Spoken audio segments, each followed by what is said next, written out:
Merci. Je ne sais pas si les casquettes sont très intéressantes. En tout cas, on a déjà entendu beaucoup de choses intéressantes ce matin. Je suis à la MGEN, j'ai une très bonne couverture santé, mais je suis malade, ça peut arriver. Excusez-moi par avance. On a entendu ce matin qu'on était en transition, une transition socio-écologique. Nicolas Hulot a parlé de rupture presque psychique.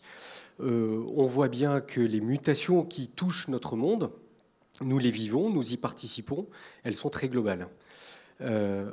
Comment, vous avez dit, les startups ont besoin des grands groupes et les grands groupes ont besoin des petites entreprises plus agiles. Comment est-ce que tout ça se met en place?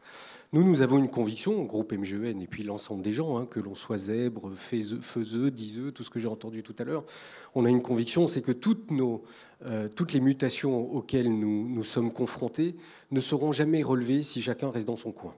Et la question, ça a été dit précédemment aussi, c'est bien celle de la coopération. Et aujourd'hui, nous rentrons sans doute dans une nouvelle ère, l'ère où l'avantage coopératif sera sans doute plus important que l'avantage compétitif.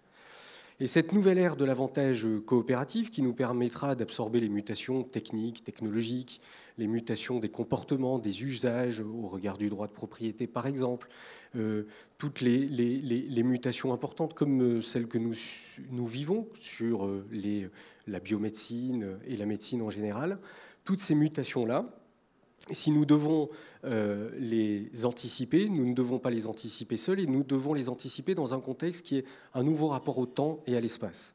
On a parlé tout à l'heure, je crois que c'était Emmanuel Duez qui parlait du temps court. On a besoin du temps court et de réponse à ce temps court. C'est là où l'alliance d'entreprises plus agiles comme les startups avec des grands groupes permet d'être réactif. Mais on a besoin aussi de temps long. Penser le monde de demain, c'est repenser le lien entre les entreprises et la recherche, par exemple. Mais au-delà de ça, entreprise et recherche, pourquoi pas, il y a aussi la question du rapport au territoire. Et nous entrons avec ces évolutions technologiques, notamment la révolution numérique, sur une ère où nous considérons que les territoires ont tous leur chance, quelle que soit la diversité des territoires. On voit aujourd'hui qu'une grande partie des investissements sont consacrés aux grandes métropoles de notre pays. Et nous avons tendance à croire que la diversité de nos territoires offrira une richesse d'innovation et d'innovation, si possible, un peu sociale. Je vais juste prendre un petit exemple. Quand on parle de la Creuse, c'est peut-être pas le département le plus attractif d'Europe, c'est peut-être pas le département le plus attractif de France plutôt que d'Europe, mais il a une caractéristique, c'est le département le plus âgé d'Europe. Et quand nous voyons l'évolution de nos sociétés, des sociétés plutôt vieillissantes, on voit bien que c'est sur le territoire de la Creuse, par exemple, que l'on peut innover, rechercher, tester, expérimenter des solutions autour du maintien à domicile des personnes en perte d'autonomie, des personnes dépendantes et autres. Si on prend un autre exemple, la Lozère, qui est un territoire caractérisé par son enclavement, c'est un territoire qui, par le numérique, se voit offrir de nouvelles chances et de nouveaux atouts pour son développement.